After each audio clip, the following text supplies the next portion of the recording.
The Where Our Minds Wander podcast may contain sensitive content and explicit language. Listener discretion is advised.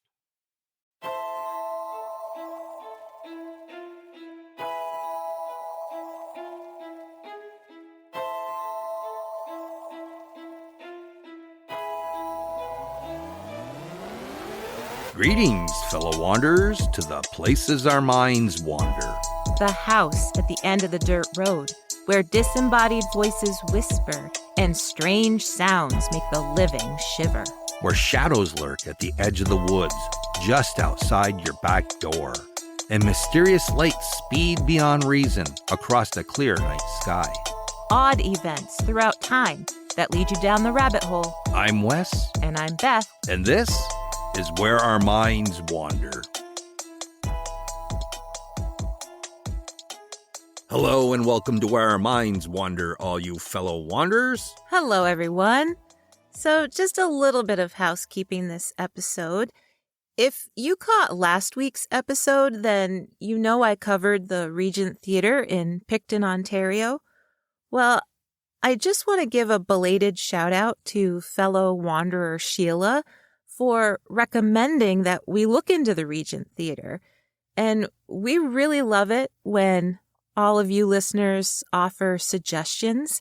And I just wanted to make sure that we thanked her. So thank you, Sheila, for recommending the Regent Theatre. Also, if you don't already know about our premium bonus episodes, we put one out every month or so for all of you who don't want to wait a whole week for our regular show.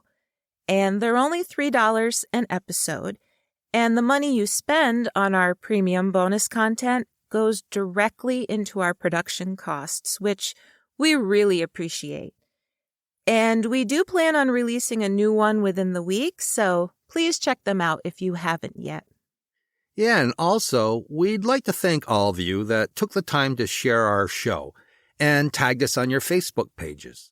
It means a lot to us that so many people are telling their friends and family about us. It's been really cool lately. We've seen a lot of it, and we really appreciate it. It really does help us out a lot. Okay, Beth, I think that's about it for all our housekeeping tonight. And since we're tag teaming this episode, why don't you get us started? All right. As dusk falls across America on October 31st, children emerge from the shadows. Dressed as ghosts, witches, historical figures, popular movie and book characters, and various animals, ghouls, and mummies, it's the one night that they can be something or someone entirely different from who they really are.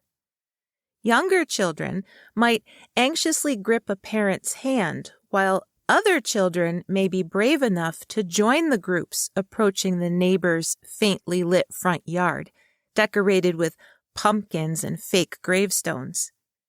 As they ring the doorbell, their plastic pumpkins or pillowcases held open in outstretched arms, they can't wait to chime, "Trick or treat," as the smiling neighbor pretends to be scared or is genuinely delighted by their costumes. After the expected piece of candy is dropped into their candy stash holder of choice, the children make their way back to the sidewalk and on to the next house, which may be even scarier, with zombies appearing to climb out of the ground or a life-size Michael Myers holding a chainsaw that buzzes loudly as the children skirt by. And later on in the evening, the older children and teenagers emerge, their costumes a little more scary, gory, or creepy. Let's face it, even for teenagers, the promise of free candy is a huge draw worth dressing up for. And anything can happen on Halloween when the veil between the living and dead is lifted. You might see a real ghost. You might see a real cryptid. An urban legend might even be born. And if we were to ask, how did Halloween begin? Well, most people would probably say that it began as a pagan holiday, or they might say it began as All Hallows Eve, and they'd be right. But for this episode, we really wanted to delve deeper into exactly where Halloween began and why it has various traditions tied to it. So sit back, relax, and let us tell you about the origin story of Halloween. The truth is, no one really knows the exact origin for certain, since celebrations honoring the dead and appeasing their spirits are found all over the world. But the most agreed upon theory by historians is that the origin of American Halloween began 2,000 years ago with the Celts of Great Britain and northern France. According to History.com, the Celtic celebration of Samhain began on November 1st, the official end of summer and the beginning of winter. Typically, according to the Library of Congress blog, the color orange symbolized the harvest and black represented the death of summer and the cold, harsh winter months to come. Celts believed that on the night before Samhain, on October 31st, the veil between the living and the dead became thin, allowing the living and dead to interact. But the return of the spirits was a mixture of good and bad. On one hand, they could damage crops. On the other hand, druids, or Celtic priests, had the power to speak to the spirits and predict the future. The townsfolk would put out their hearth fires and put on costumes made from animal heads and hides. Then they'd gather in the center of town, where the druids would make huge sacred bonfires. The people would sacrifice both animals and crops to appease their gods. According to Wikipedia, the bonfires would attract bugs, which, in turn, attracted droves of black bats. So, Samhain could very well be the tie between bats becoming one of the symbols of our Halloween. In later years, people in Nova Scotia created all kinds of mythologies around bats, believing that if a bat flew inside a home, someone would die. If the bat roosts inside the home, the man of the house would perish. If the bat flies around searching for an escape, the woman of the house was doomed. You're pretty much screwed no matter what happens if a bat gets in your house. Yes. But back to Samhain. After the Celts made their offerings to their gods, the bonfire would be put out and the townsfolk would return to their homes and relight their hearths. So, Samhain gave us, basically, the traditional orange and black colors of modern Halloween, dressing in costumes, and possibly the black bat as a symbol of the holiday.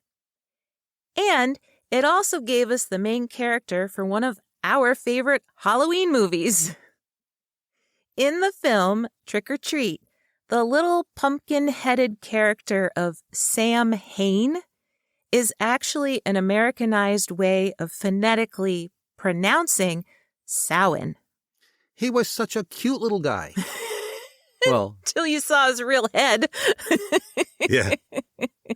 Then he got a little bit nasty. A little bit. Now, to step back in time again, at that same time, Samhain was being celebrated by the Celts. There were two festivals from ancient Rome that may have contributed to our modern Halloween. The first was Feralia, a day for honoring the dead, which was celebrated in late October. The second was a day to honor Pomona, the goddess of fruit and trees. Pomona was often symbolized by the apple, which comes into play later. In the year 609, the Pope dedicated the Pantheon to all Christian martyrs and created All Martyrs' Day. Later, Pope Gregory III added All Saints' Day to the holiday and moved the date to November 1st. As the Romans conquered Great Britain, the celebrations of Samhain and All Saints' Day became intertwined, especially when the Roman Church added All Souls' Day to the calendar on November 2nd.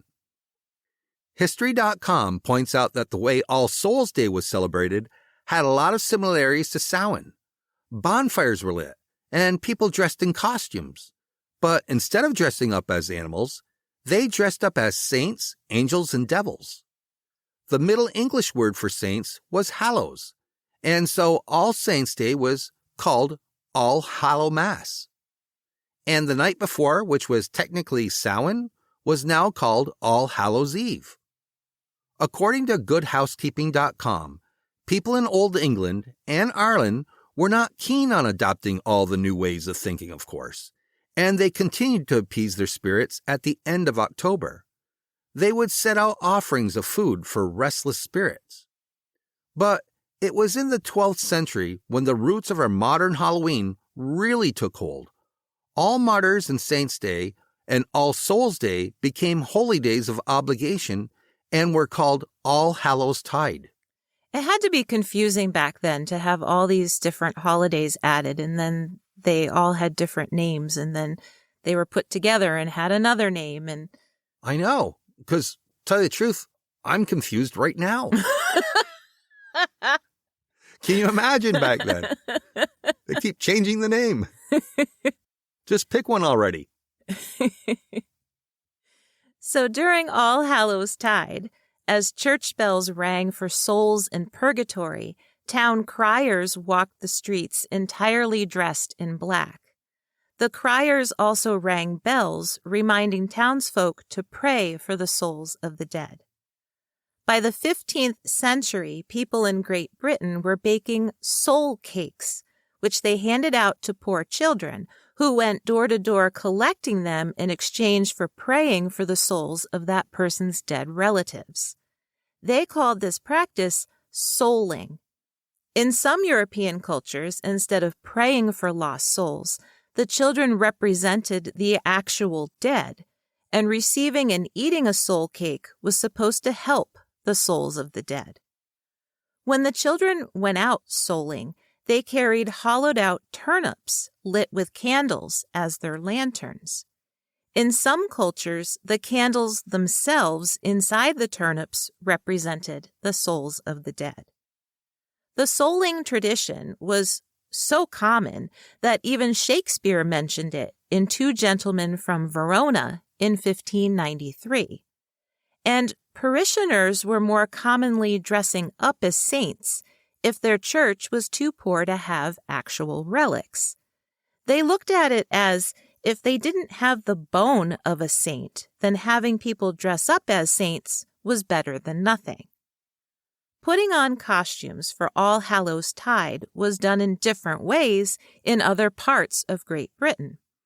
For example, according to Wikipedia, in Scotland, Wales, and in Ireland, people went guising or mumming. They wore disguises, which is where the term guising came from.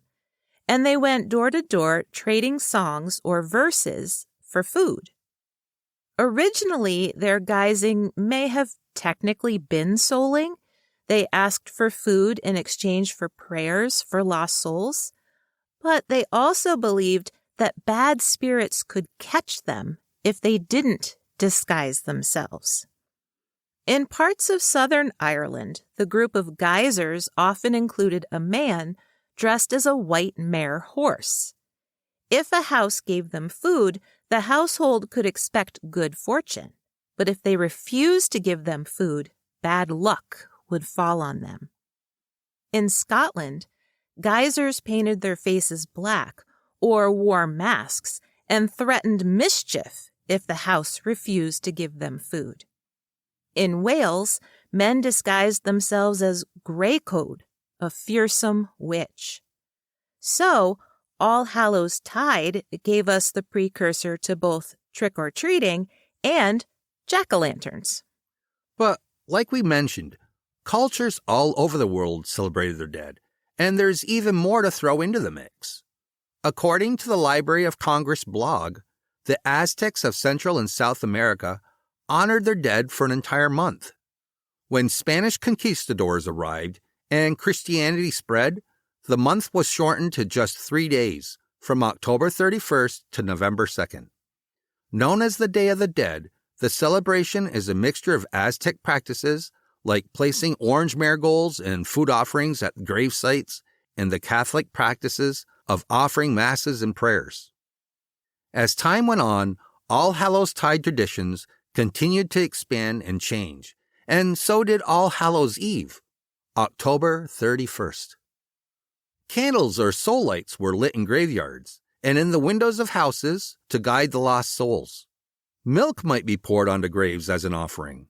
In Italy, a place setting of food might be left overnight for a restless spirit. And then a specific tradition began in Lancashire, England, where families would gather on hilltops on All Hallows Eve. One family member would hold a bunch of burning straw on a pitchfork. The rest of the family would kneel in a circle around them and pray for lost souls until the flames went out, which to me had to be very eerie to see. Yeah, most definitely. Like, to me, that screams Halloween. That's right? creepy. Just to see, yeah. In Italy, churches held reenactments of the lives of saints using wax figures to represent the saints. But in 1823, the Holy Spirit Hospital in Rome put out wax figures to represent all of the recently deceased, with a wax angel at the center pointing towards heaven. That, too, had to be a little creepy. Yeah, I'm not big on wax figures. Yeah. In Spain, cakes called huesos de santo, or bones of the holy, were placed on grave sites. But back in Great Britain, fortune-telling became a widespread and popular component of All Hallows Eve by the 18th and 19th centuries. In Ireland and Scotland, various items would be baked into food. If a person found a ring in their mashed potatoes, they might be married within a year. If they found a coin, fortune was coming their way. Or a person would be blindfolded and told to choose from various saucers. Each saucer held a different object representing the future. So, if they chose a saucer that held a coin, they'd find fortune. Or a ring, and they'd be married within a year. But the objects weren't always good. For example, if they chose a lump of clay, they would die within a year. In Scotland, the fortune-telling centered more on finding a man to marry. Young ladies would gather hazelnuts and assign a name to each one. Then she would throw them into the fire. As the hazelnuts popped and exploded, she would hope to find one that simply burned down to ashes, because if she did, that would be her future husband. And this is the point when apples came into play.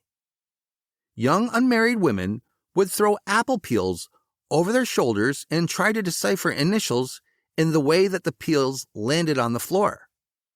If the initials matched an eligible young man, then she would know who her future husband would be. Or unmarried women would gather to bob for apples, and the first to win would be the first to marry. And then there was the super popular tradition of sending a young woman into a darkened room with a candle. She would place the candle in front of a mirror and stare into the glass until the vision of her future husband materialized behind her. This was so popular that greeting cards actually depicted it on their covers. And we found a bunch. We went online looking, and we found a handful of vintage cards that show young ladies in front of a mirror with a candle, and there's bats and black cats and pumpkins and things around. You know, they're really cool looking. They're really cool looking. Yeah, I'm surprised we actually found some.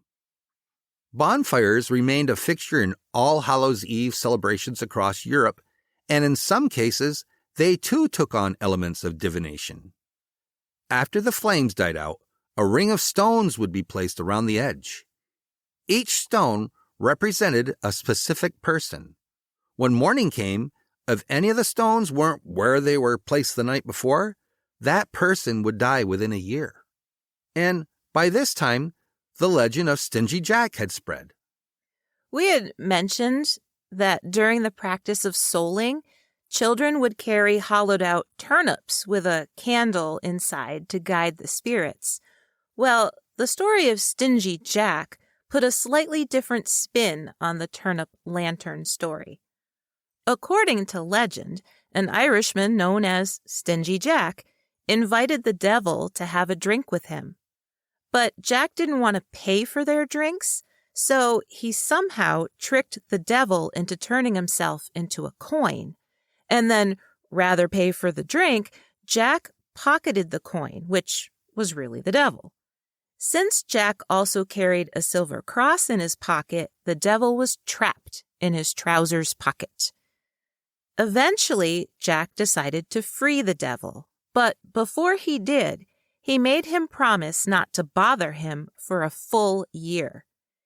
If Stingy Jack died, the devil wasn't allowed to have his soul either. The year passed and the devil returned. This time, Jack managed to trick the devil into climbing a tree, and Jack quickly marked the tree with a cross so the devil couldn't get back down. This time, Stingy Jack asked for 10 years of a devil-free life. But before the decade was up, Stingy Jack died. God, of course, wouldn't let Jack into heaven, and the devil couldn't let him into hell. Angered over losing a soul, the devil banished Jack to the forest with only a lump of burning coal to light his way. Resourceful Jack placed the meager light into a hollowed-out turnip. As he walked the earth with only this tiny light, people began to call him Jack of the Lantern, which of course became Jack-o'-lantern. I just love that. Isn't that amazing? That's pretty cool. Traditionally, Irish and Scottish people carved faces into turnips, beets, and potatoes and left them in their windows on All Hallows Eve to keep Stingy Jack and other evil spirits away. So, how did all this merge into our modern American Halloween? Well, we'll tell you right after this quick break. Hey, did you know? These were the top most popular Halloween candies and costumes from the last 7 decades. 1961, Swedish Fish and Superman. 1971, Laffy Taffy and Charlie Brown characters. 1981, Jelly Belly and Care Bears. 1991, Reese's Peanut Butter Cups and Power Rangers. 2001, Twizzlers and SpongeBob. 2011, Snickers Fun Size and Frozen characters. And 2021, Skittles and Stranger Things characters. Who'd have thunk it? You know, I was excited to see when I was researching the top candies that some of my absolute favorite were on the list. They weren't like on decade, they were off years. But like Nerds and M&Ms, I was so excited they were on the list. And circus peanuts, which are the most disgusting thing ever made, were not on the list. Oh, I didn't know that you ever met a candy that you didn't like. I don't like Twizzlers. If it's chocolate, I'll eat it. Unless there's peanut butter in it, then I won't. Do you have a favorite candy? No. You said that with such conviction. I don't eat sweets normally. I'll eat them once in a while, well, like during Halloween time when the kids would come home with their bags of candy. Every once in a while I'd say, oh, I wouldn't mind a piece of that. Right. That's about it. What's the ones that you ate that turned into gum? That you would always just swallow them even though they were gum? Oh, I don't remember. Razzles. Razzles. Yes, I used to love those a lot. When we were first dating, I would bring you Razzles all the time to try and butter you up. That's what you did to try to butter me up? Bring me Razzles? Did it work? Somewhat. But if I would have known that, I could have made it a lot easier for you, honey. But we won't get into that. Anyway, back to Halloween. Well, that's kind of trick or treat in a way. Well, it was bribery. Yeah. So, how did all these various ways of celebrating All Hallows Tide and All Hallows Eve turn into the American version of Halloween? Well, it began with the very first colonists who arrived, and it continued with the waves of immigrants who followed. The earliest colonial Halloween celebrations began in the southern colonies and were most prevalent in Maryland. The colonists held play parties to celebrate the harvest and tell stories about the dead. They would also sing and dance and tell each other's fortunes just like they did in their countries that they had come from. They also shared ghost stories and towns held parades. All the way up until the 1900s, Halloween celebrations were strictly this kind of community celebration. It was around 1920 when Halloween costumes became mass-produced. The most well-known producer of Halloween costumes was Dennison Paper Company. And yeah, the costumes were like crepe paper and were only meant to be worn once and then thrown away. But it was the Dennison Paper Company that really solidified yellow, orange, and black and purple as the colors of Halloween. So, town parades were filled with both children and adults wearing throwaway costumes in all the same colors. But obviously, as new waves of immigrants came in from all over Europe, new traditions were added in. Now, there's some speculation that the German tradition of Belsnickling was incorporated into the mix. Belsnickling was actually a Christmas tradition from Germany, where children would dress up in disguises and go from house to house. The child who was so well disguised that their neighbors couldn't figure out who they were received treats. Surprisingly enough, the first written account of children guising in North America didn't happen until 1911, and it was in an article published in Ontario, Canada. Although pockets of children were going from house to house asking for treats, it wasn't called trick-or-treating until 1927. And the first use of the term was again in a Canadian publication, the Blackie Herald out of Alberta. That's mind-blowing to me that we didn't even use the term trick-or-treating until 1927. I know. But for the most part, Halloween in America was a time for dancing, bobbing for apples and dressing up in costumes, and celebrating the harvest with parades. Most, if not all, references to the dead and ghost were taken out of the narrative. However, mischief and vandalism seemed to become a popular element of the celebrations too, and the American newspapers ran all kinds of articles encouraging towns to offer more wholesome ways to celebrate, like handing out candy to children. They promoted it by saying that if people gave kids candy, the vandalism would stop. One city that took the plea to heart was Des Moines, Iowa. Every night before Halloween since 1938, the city has held Beggar's Night. Children are required to tell a joke, recite a poem, or perform a little trick like a cartwheel or a handstand in order to receive a piece of candy. And to me, that's a real throwback to the souling or the guising traditions. Trick-or-treating itself didn't become a widespread practice in the U.S. until the 1930s.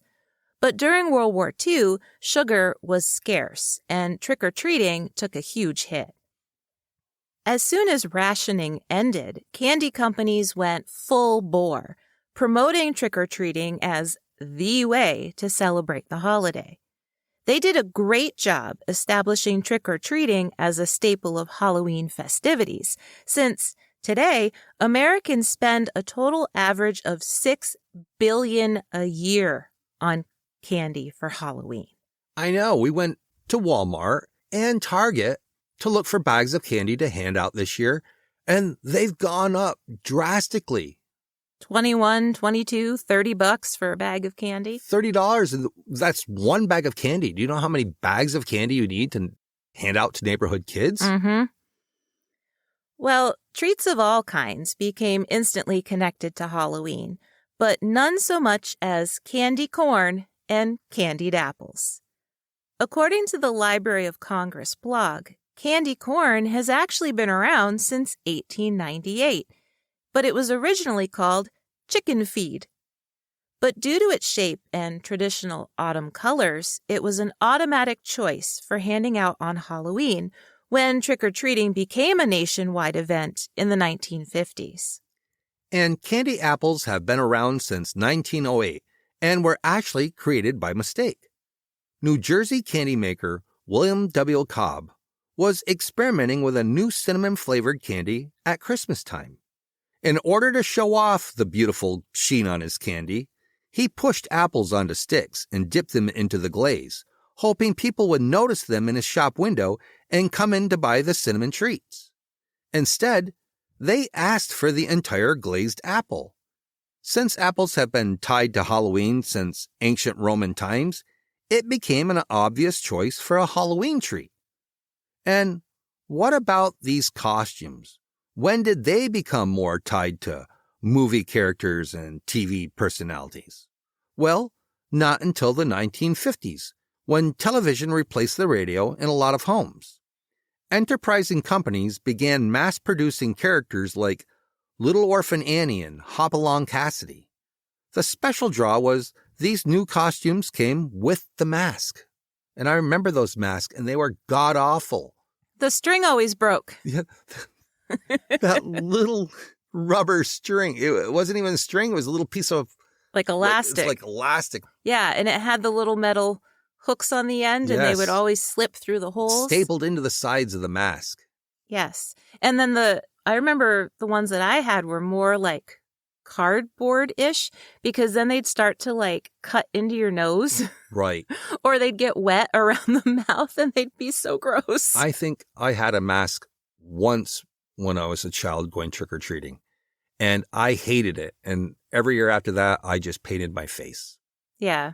My mom always made my costumes. For years and years, she sewed costumes for me. Well, that's what we did. We always made our own costumes, pretty much. Yeah.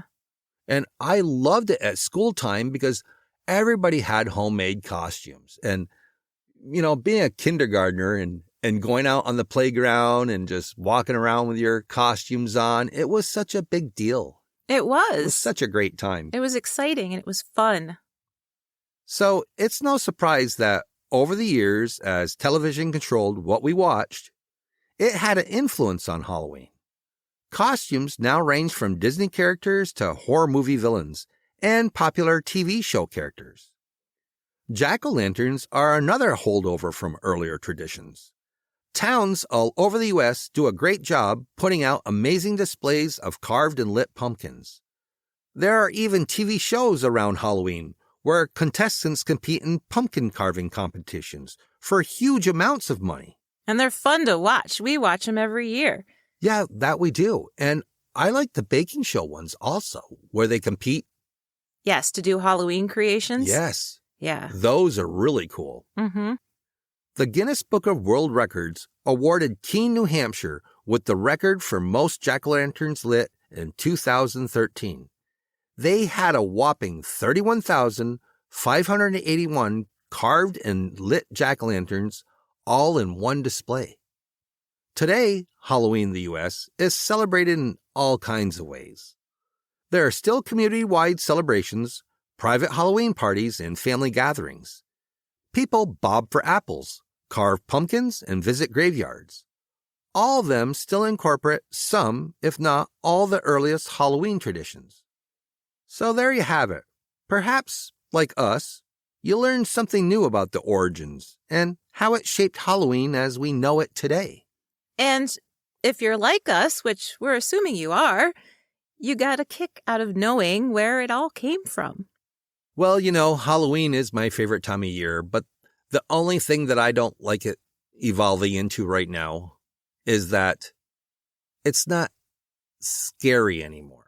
It's everything when you go to the stores is like happy faces on pumpkins and skeletons. And it's just, it's losing its creepiness. Like we're going easy on kids. I figure scare the hell out of the little devils, and as a reward, they get treats. And then they're happy. But my God, Halloween is supposed to be scary. Not like, you know, just, ooh, we're afraid to scare the shit out of our kids these days.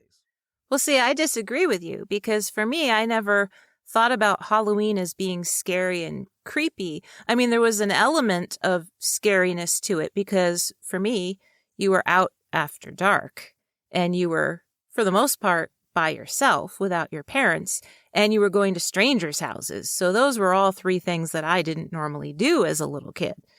But for me, it was about dressing up as somebody who I would like to be, somebody who I admired or somebody who I thought was cool, not about being scary. So I can see both sides of it. I don't know. I can't wait for Halloween, though, but it's going to be a costly trick-or-treating this year. These costumes better be good for the money that we pay to hand out candy. I'll tell you that. You better scare the hell out of me if you come to my house, or you're only getting one piece. Which, if we divide it, is probably worth 75 cents. A tiny, what do they call them? The snacks, not snack size. What are the little tiny candy bars called? Bite size? Yes, bite size. They're 80 cents a piece, darn it. I'm cutting those in half and repackaging them. Anyway, if any of you would like to know more about the origins of Halloween, I am sure there is stuff that we inadvertently left out.